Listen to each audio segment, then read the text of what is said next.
Let's go. All right. So Michelle, I'm honored to have you here, my friend. I heard nothing but amazing things about you and excited to learn more.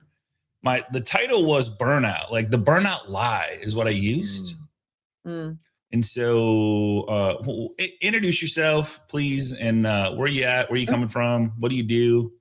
Yeah. Well, I see a couple very familiar faces. So good morning to some of you who I already know and to those who I do not know. Great to meet you. Hi, Mark. You were the first person I was about to call out. How are you, Mark? You doing good? Good. It's so good to see some familiar faces. But for those of you guys who don't know me, my name is Michelle Michael. I am a outbound prospecting coach for mortgage, real estate, and sales professionals. So essentially what that means is I teach mortgage professionals how to actually make money from social instead of just posting and living on the hamster wheel of content creation. Kind of sick of it, like most people are, as I imagine many of you are on this call. So I've spent my career trying to debunk that and really help you guys actually turn your platforms instead of being a time suck into actual revenue. So it's been a really fun couple of years for me since I launched that back in 2019. And right now, I think the big thing for me is, especially being about any day away from being a mom times two, I really pray for many of you to avoid the burnout conversation. And Scott and I were chatting behind the scenes a little bit about that concept. So I'm sure we'll talk about it. But on the personal side, I'm a mom. I have a 4.5-year-old. I have another little boy that is due literally any day. You can't tell, but I'm 38.5 weeks pregnant. That's good that you can't tell, right? Because it's like down here. As they say, that means he's super low. But I also, on the personal side, I love working out. I'm a big fitness person. So for any of you guys who have been following along with me, you know, I'm still going to CrossFit. Yesterday was my last day. My husband said no more. So we're taking a break. I love to run, though. I am a pretty avid runner when I'm not this pregnant. My husband is actually trying to qualify for Boston for the first time, and will actually be there in a couple of weeks with one of his clients that he coaches. So I'm super excited for him. And what else can I tell you on a personal side? I love hole-in-the-wall coffee shops. It's my absolute favorite thing in the world is when I have a day where I'm not on Zoom all day and I can go sit at a coffee shop and work and get a nice big cup of coffee laid in front of me with coffee art, and I just love it. So I love it. Very cool. Yeah. So you so are you having more fun now with the AI bunk that with social media because everybody's trying to like delete themselves, erase themselves, like replicate themselves and not do anything? Like is that kind of fun for you? It actually makes my job easier, right? Because there's a lot of people that are sick of feeling like they just can't catch up, or they feel like they're constantly trying to learn what's new, or what's the new trend, what's the new this, what's the new that. And what I'm seeing, especially with prospecting, is that people are trying essentially in their minds to make their life easier, but what they're really doing is automating themselves out of it. So in that experience of not just feeling it for myself and seeing it, but watching my clients actually go back to the basics of what made them great in the first place, or what even made them successful in the first place, they're starting to see that they're getting responses and that they're actually getting through the noise of all of it, because humans can still tell, right? Survey says, according to Feud, right? No joke, but survey says that you truly can still tell the difference between AI and whether that was written by AI or whether that was written by a human. And I always tell people, I'm like, if you heard me talk anywhere, if you've ever spoken to me personally, and I send you a message, you're going to be able to tell whether that was me or whether that was AI because of our relationship outside of work, right? Like Devin and I have now met multiple, or, talked in person in a couple of times and then met on Zoom multiple times. So Devin's a great example. Like if I were to send him a message right now, he would very clearly be able to tell whether that was written by me or whether that was written by AI. And that's because at the core of what mortgage professionals do is we build relationships. And if you don't know how to maintain a relationship in a message, especially when you're trying to recruit an LO, go schedule or try to get an appointment with a realtor, like I'm going to be able to tell. Yeah. Very quickly. Yeah, and I love the fact that you're talking about this because I think that like I've said for the last 20 years, it's been transaction based, and everybody's been able to make a bunch of money, and right up and through COVID, and now it's like whoa, like we need to go relationship based. And I think that's where your main focus is being real, being authentic, being human. Another friend of mine, he's not in here, but Jimmy Miller is a big one on this. He's so against AI, and so is Sarah, who we had on she's like she went psychology on us, and so she went deep with that. Yeah. So knowing, I'm not anti-AI. I just want to be clear about that, right? Like in the sense of, I'm not saying don't use AI for lots of things, right? And I use ChatGPT every single morning. I submitted a proposal for a big keynote for an event later this year. Used ChatGPT this morning to do it. Nice. I use ChatGPT just like the rest of us. But my point is, when it comes to prospecting specifically, which is such an important skill, that's what I'm talking about specifically, because we have to understand that we have to sharpen the skill itself that creates conversion, right? So if I say to people, I'm like, hey, go, or let me ask you this a different way, right? Like, what do you have to do on a daily basis to make money for all of the LOs here, right? You have to call people, you have to talk to people, right? We all know that. So if that's the case, if that's the action, then what's the skill behind it that actually makes that action convert? And that's what we have to sharpen, right? You can't just call more people and expect to have the same, or expect to say the same thing over and over again and expect a different result. I mean, that's the definition of insanity. So what we have to do is sharpen the skill itself, which is how do we build relationships in the conversation? What do we say? How do we quantify? Why am I here, and what do I want out of this relationship, in a message that stands out among a sea of hundreds and hundreds of messages that people get on a monthly basis, especially on LinkedIn, because LinkedIn sucks for that, right? I mean, we all get those types of messages every day. Yeah. So where are people missing the boat, Michelle? Like where, if I was a man, I don't know social. I hate, like a lot of people say I hate social. I just go on there and like scroll and like, oh, and then I get 2 hours later, I'm like, oh, lunchtime. And then I go eat lunch and I come back and where are we missing the boat? Like, we, as sales professionals, entrepreneurs, we're CEOs of our own company. Where are we missing the boat? Well, I think there's multiple places, right? And I say that lovingly in the sense of there's multiple things going wrong, but there is a pretty easy way to overcome it.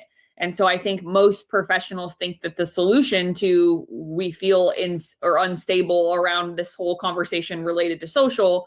So what we should do is just get louder, right? Meaning make more content, find more tactics, find more trends that we can follow, find more strategies, talk to more people, go on more webinars. And all that is reaction, right? So I think the world, specifically, the MLO space right now, like people are reacting. We're not being proactive.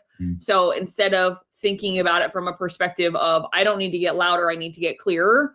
And what's the clearer side? What does that mean, right? And what I can say is that in a world that's obsessed with noise, I think direction is the competitive advantage that we need, right? Just tell me what to do. Tell me what the order is, and I'm going to do this, do that, do this, do that. And that's going to ultimately get me to the other side. So, the concept of the black line when I wrote the book last year was, it's not flashy, it's not viral, it's not this urgent thing. And it's also not reactive. It's, I have blinders on and all I have to do is this, then this, then this. And oh my gosh, imagine that it worked. So, I'll say it that way. Where are people going wrong? They're focused too much on content, when in reality, we don't need more content. We need less, right? We need less that's more intentional, more directional. And also, I think another good word would be more relational, right? I'm a mom, I'm a wife, I'm someone that enjoys doing life outside of work. And when someone wants to work with me, it's likely because they like me and what I said resonated with them, not just because of what I do for a living. And all of you on this call share that sentiment, right? Like if you're a loan officer, you're trying to generate an opportunity for yourself. And the person that's going to choose you is the person that says, I really like Devin. Him and I are the same. We share similar interests, similar morals, right? Whatever it might be. And that's why I'm choosing him. I could care less about what company he necessarily works for, right? Because I'm not hiring the company. So I think that's the second thing I would say is that people are so focused on content creation that they're missing the point of what the content is designed to even do from a psychological standpoint, which is create emotion in the user. And if I'm not emotionally connected to what I'm posting, how can I expect an audience to be emotionally connected to me when they see it? And they won't. So Michelle, are you talking about like who I am as a person so people can relate? Like, for example, love Corvettes, love going out to dinner, like finding new places, like stuff like that. Is that like, okay, those people will come in? Yeah. The right people come in, the wrong people go away. Your people. Yeah. So being more relationship based, more relationship focused, but also being proactive instead of just reacting, proactive to messaging when it comes to personal messaging. Correct. Instead of just putting content out there. Yeah. Most people just put content out. And I mean, I would say 98% of the calls I get, people will say, Michelle, I've been posting for 2 years and I can't say or attribute a single lead to my social. Literally, that's the conversation I have. And it drives me nuts because I'll ask them one question and reply. And that's for all 40 of us that are on this call, right? Put a mirror up to yourself here when I ask this. But if you're not getting any inbound business, right? Meaning if you're not waking up and looking at your messages and saying someone's reaching out to me asking to get help with a loan, someone wants to talk to me about business of some kind, right? Not spamming. I'm not talking spam messages, but I'm talking like legit. That is an opportunity type inbound message. Then the number one reason is because you yourself are not outbound messaging. So you're not trying to create opportunity for yourself. You're being reactive and you're waiting for it to just show up on your doorstep. And the funny thing about this is that motivation doesn't come from movement or doesn't come from lightning strikes, right? And I talked about this on Devin's show together because it was so important and it was really top of mind. But I'll say it this way. We're living in, if not the most, one of the most dopamine driven societies of all time today, right now in 2026. So in order to overcome that, instead of chasing things, we have to stop and say, if I want success, I'm the one that's going to make it. I'm the one that's in control of the destiny that I have for my career, right? Meaning if I want to go from 30 million to 50 million, it's not just going to show up on my lap and be there for me. So I have to be proactive, not reactive. So when it comes to social specifically, if you're not receiving inbound messages and opportunity messages, then you're not intentionally reaching out, trying to create them for yourself. And I'm of the belief that we got to take the bull by the horns and do it. So creative avoidance is a big thing in our industry. Logical procrastination, creative avoidance, both great terms. Yeah. Absolutely. So what? Yeah. So why is it just easier to hope than it is to do? It's. Well, of course it is. Yeah. Right. Hide behind the screen. Yeah. I mean, hope's not a strategy. We'll say it that way. Right. Okay. I think we all know that. Hope is not a strategy, but what is the discipline act, right? And people ask me all the time, like, what does discipline mean to me? And to me, discipline is the decision that I make every day to be in control of the outcome of my day, right? Meaning, like, if I go to bed at night tonight and I lay down and put my head on my pillow and say, I did a good job today, is that true? Like, do I mean that? And how do I answer that question, right? And the way I would answer it is, did I do everything I could do today to actually ensure that I had a successful or will have a successful day tomorrow, right? Meaning, did I do the reps today that create a better tomorrow? And that's a super cliche saying, whatever, but it's true. So discipline is doing something that might be on our to-do list at the very top, but we're like, it's going to take some time. It's going to take some stretching. It might make me a little stressed out. It might be a little hard, but I'll get to that when I get to that, right? Kind of like, it always ends up in our minds, we want it to be last because we're just like, that's the one that's going to take the most out of us. And I'll just get to it when I get to it. But in most cases, and Brendon Burchard in High Performance Habits, which is a phenomenal book, he talks about this. He says that one thing that's gnawing at you that you're like, darn it, I know I need to do that, is the one thing that needs to get done that day before anything else gets done. And in my mind, the one thing that must get done every single day without fail is I have to send a message to someone that I don't know with the intention of getting a booked call on my calendar, because that's what drives my P&L. That's what drives my opportunities. That's what creates a happy April, May, June, even when I'm, technically on maternity leave. So it's just a non-negotiable for me. And I think that's what discipline is. Discipline is the decision to say, this is a non-negotiable. even though there's a million other things I'd rather do, I'm going to do this one thing. But the one thing I hear Michelle all the time, I'm sure you hear it too, is Michelle, I don't want to be salesy. Like, I don't want to come across as salesy. Gosh, yeah. The worst. And are we in sales? I always say, are we in sales? Or are we not in sales? Like, we helping people? We not helping people. Like, we are in sales. No question. How many of you guys would say that you open LinkedIn or Facebook or Instagram and you get all these messages every day and you're just like, damn, that sounds like sales breath 101. Like it's the playbook of sales breath, right? Yeah. We don't want to be that. And I don't know, for those of you guys who have maybe seen a webinar of mine, this is a good example. But what I do a lot of the times when I'm working with private clients on this is I'll say to them, send me one of the messages that you've recently either received or sent. And the fun ones are when they send me screenshots of ones that they've sent, because I'll go through it and they don't love my feedback because they know I'm right. So great example. I have a really good friend and client. She texted me last week a screenshot of an outbound message that she sent. Now, mind you, this is a very successful female entrepreneur in the mortgage space in Houston, Texas. So she's already doing great. But she sends me this message and I respond back to her and I'm like, darn you should not have sent that. You should have texted it to me before you sent it. And she was like, oh no, what did I do? Was it cringe? ? And I said, yes, ma'am, it is. And I responded back with 4 things that needed changed. And I rewrote the message for her. And that message she sent did not result in a response. The lady didn't respond to it.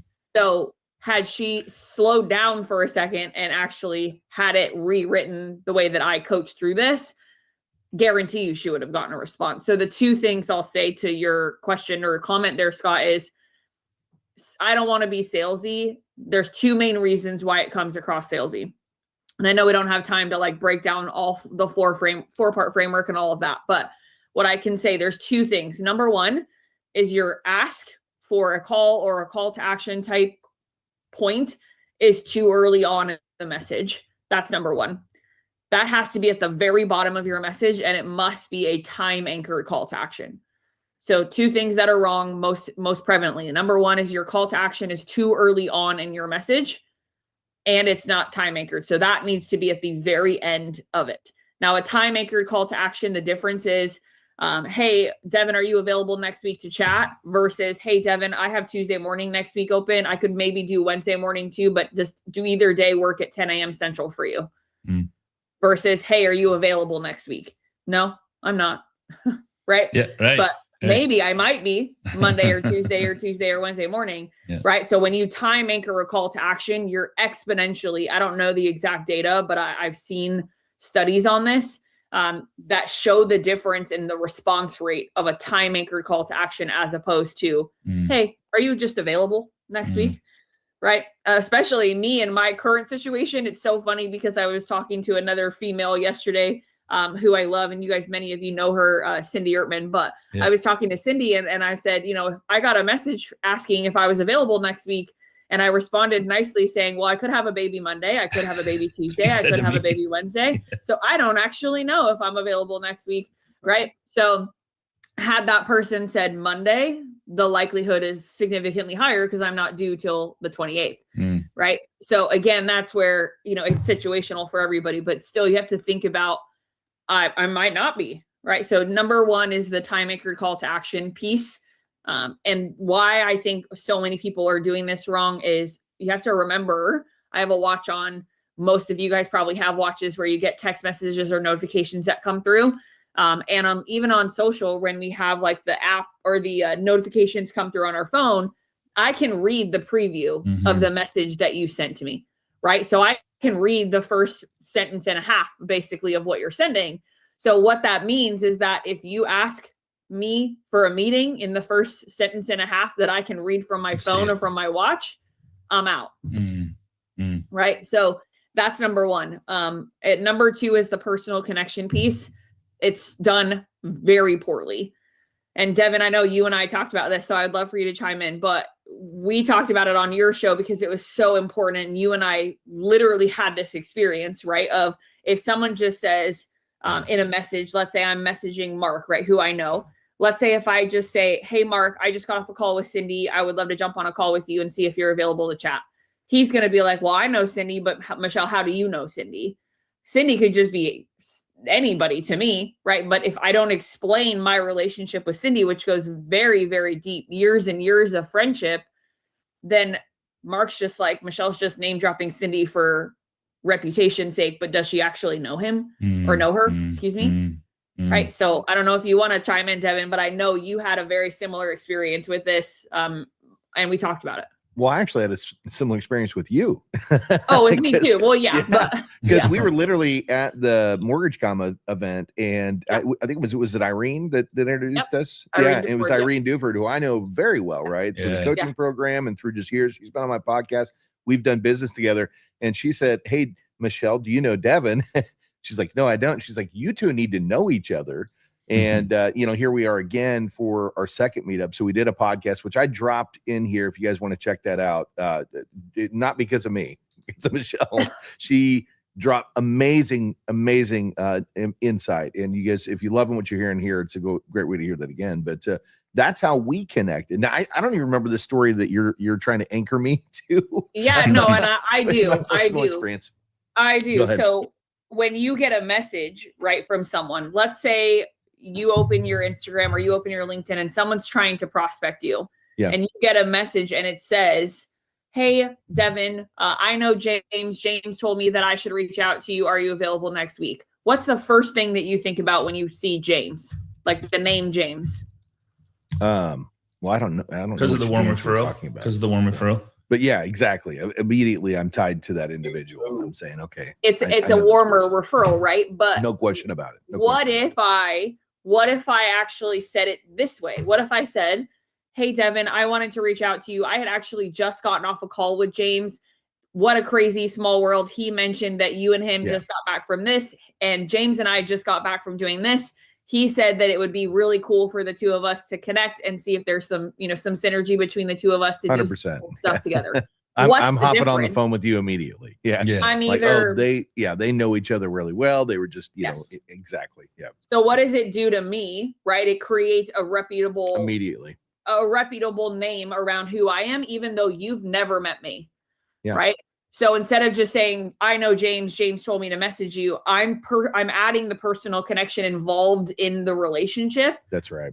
In an attempt to make sure that you feel confident in saying yes to me, so much so that you almost feel guilty if you don't. That's right. It. And what I owe it to James to meet with Michelle, because if James likes Michelle, I need to give him the respect to have time with her.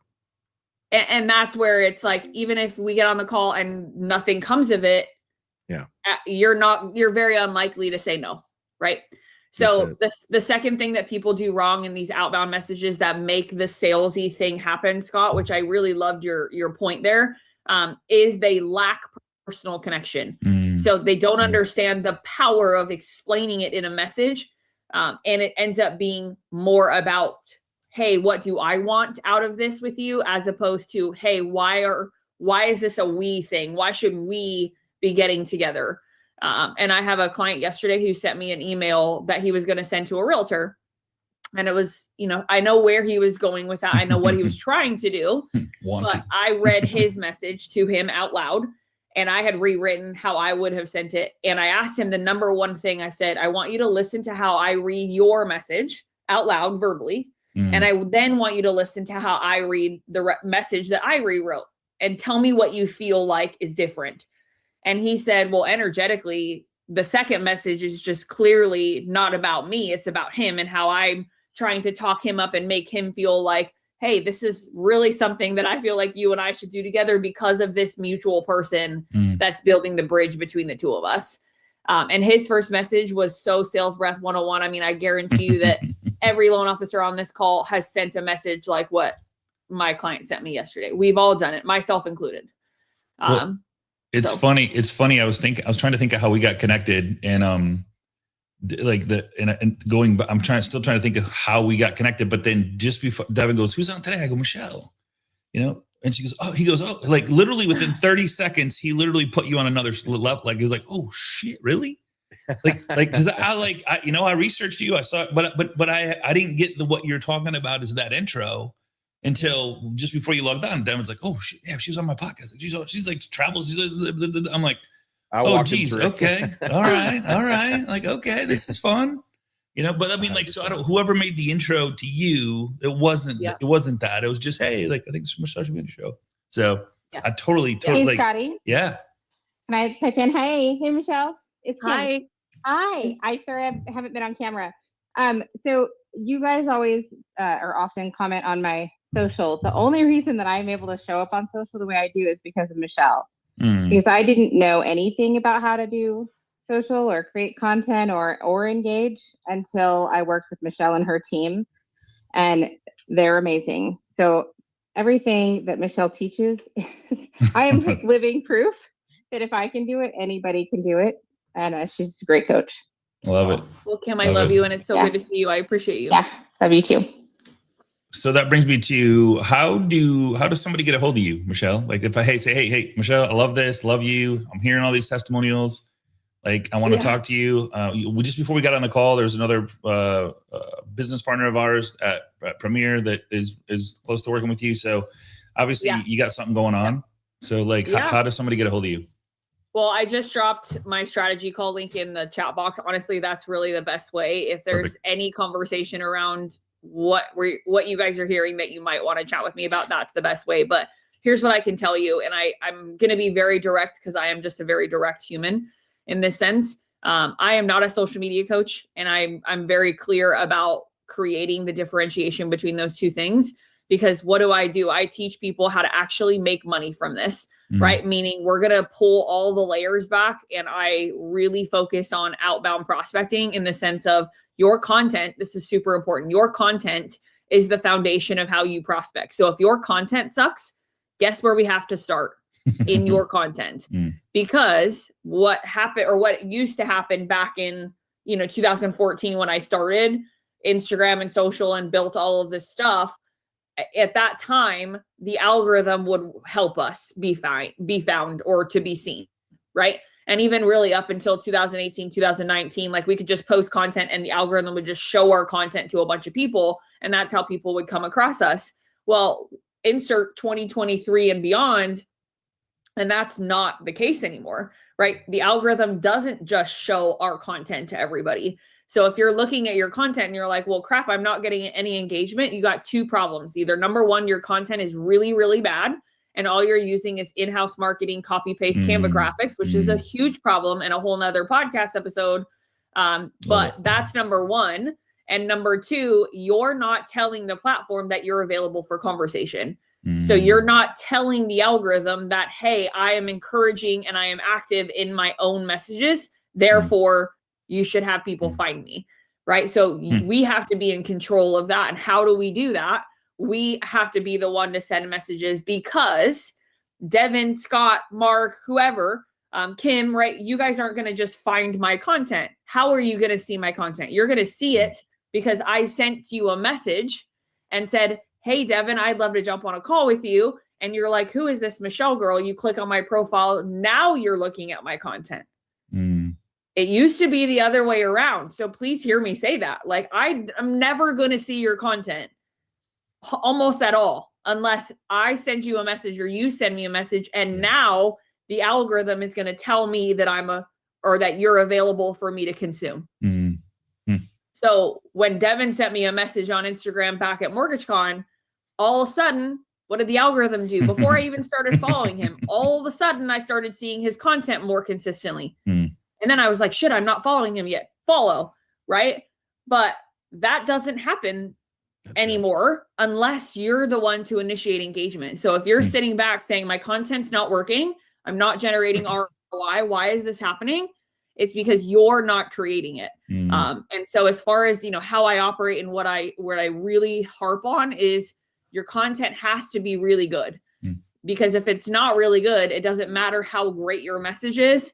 And I told Devin this story at MortgageCon, and I'll say it out loud now. I did a webinar maybe 3 months ago, might have even been longer than that now, but there was about 250 people on this webinar. And the whole thing was supposed to be around prospecting. And I was teaching my drivers and leavers assignment and all of this stuff. this gentleman comments in the chat box and he goes, can you just skip all of this content stuff and just go to prospecting? Because I don't care about the content piece. And in my mind, I'm like, who are you? Right. So in the chat box, I ask him, I say, can you drop your Instagram handle for me? Because I'd love to see it. Just out of curiosity. Now, can you guys guess what I did? I looked up his Instagram and I screen shared it in front of all 200 plus loan officers that were on this call. Oh my God. And what I exposed was that, and this gentleman happened to work for Guaranteed Rate. You guys know what Guaranteed Rate's branding looks like, right? His entire Instagram was Guaranteed Rate in-house copy paste Canva templates, the entire platform. So I said to him, I said, if I taught you how to prospect right now, I hate to break it to you, but you would fail. Because no matter how perfect your message was, I'm going to click on your profile and be like, who is this gentleman that sent me this really nice message?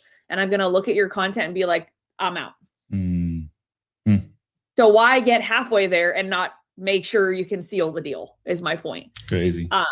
So good stuff. All of that to say, no matter who you are, you're saying, I want help with prospecting. Cool. I'm going to fix your content first if it needs to be fixed. Because it is so critical and so important to validating. I think Sean might have been the one to say it, right? But validating it. I think Lynn also said validation too. Both of them said it. I want to make sure that I am who I say I am when I send a message to someone, because if I name drop Cindy, if I name drop James, whoever the person is, most likely, like let's say James, I send you a message and I say, hey, you should really interview Cindy Urban. I think you guys would love her. You're going to be like, well, who's Cindy? You're going to go to her content. And if her content sucks, you're not going to reach out to Cindy. Right. That's the whole point. Right. So your business card. Piece of that is, I mean, I say critical a lot, but it is critical. Yeah, it's your business card. I keep talking about that. 2026, your social media is your business card. Yeah. Stop spending an astronomical amount of money on websites, guys. It's pointless. Pointless. And you can build them in less than an hour through minutes, Lovable for $25. Right. Michelle, thank you so much. I think you're awesome. And I wish I'd have met you sooner, man. Yeah, good stuff. So I wish you nothing but amazing success with your new baby, and everybody's healthy, and mom and baby, just come out. It all comes out amazing. We'd love to have you back on the show anytime you want to be back on. You're awesome. So congrats on your success and helping us in our industry. I appreciate that. To be better at what we do. I promise, guys, I'm not falling off the earth. Everyone's like, are you taking like all this time off? Are you available? I'm like, yes. There's this thing called email, right? And texting. There you go. So, but no, I'm super grateful for both of you, Devin and now Scott, getting to spend some time with you. And, it's really cool to work in an industry with a bunch of people that I just feel like are just good humans, right? Because I got back from my last in-person speaking gig last week, and I remember sitting in the car on the drive home, just thinking, there's a lot of bad in our industry, but there is so much good. And there are so many people that you meet where you're like, wow, I can tell that these people really genuinely want to create change and support the industry. And so I'm just grateful to be, counted among those few, and to get to spend my time with you guys and people who I know are really trying to make a genuine change. So I'm just super grateful.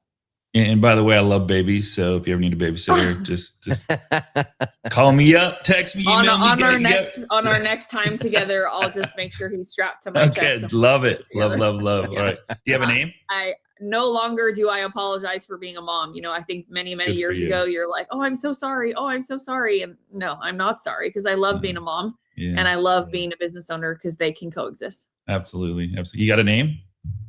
For my new one? Yeah. Yes. His name is Nathaniel David, named after the disciple in the Bible, and my husband's name is David. So we're taking his name. Love it. All right. That's amazing. God bless, my friend. All right. And our theme is wolves. So wolves. Okay. If y'all know what wolves mean, you'll know why. Wolves. All right. Love it. Awesome. Devin, hey, Michelle, thank you so much. Yeah, I wish you nothing but the best as always. Look forward to having you back on someday after. We'll give you like, I don't know, a week or something. No? Give me like at least a day, okay? Let me get a week. All right. We want newborn baby on the show. We want newborn baby bread. Yeah. Devin, what are you taking this out for? Thank you so much. I am too, man. I got chills. Man, we've got to be thankful for Michelle. Thank you so much for joining us today and being here with